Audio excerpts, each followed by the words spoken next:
Fala galera do YouTube, hoje a gente tá aqui com o nosso primeiro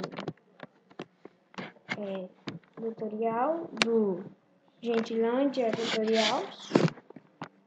E eu vou ensinar vocês como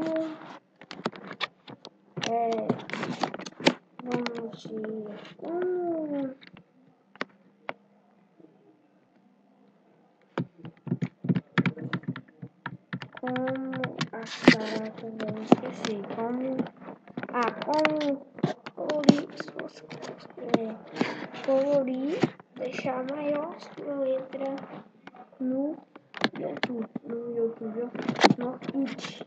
Vamos entrar no Orkut, tá lá,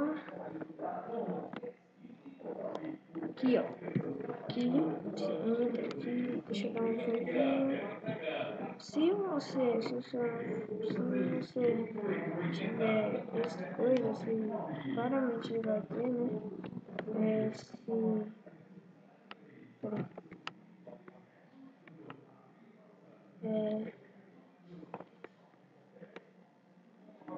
Peraí, deixa eu procurar aqui.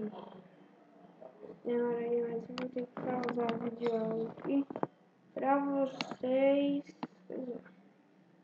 Deixa eu ver. Aqui, galera.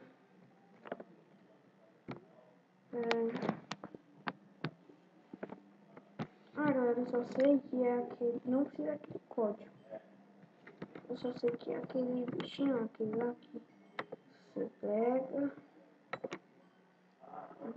Aquele que você faz texto para imprimir. Windows. É alguma coisa Windows. Você entra nele lá. Vou procurar ele aqui. Isso aí, galera, é o Microsoft Windows Word, alguma coisa assim.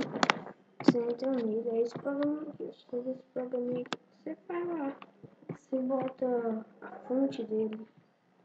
Lembrando aí que é a nossa inauguração de Gentilândia Tutorial, aqui é o Vinícius, ainda tem muitas pessoas.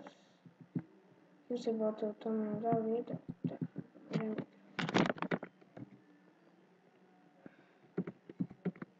aqui peraí. Deixa eu passar uma coisa.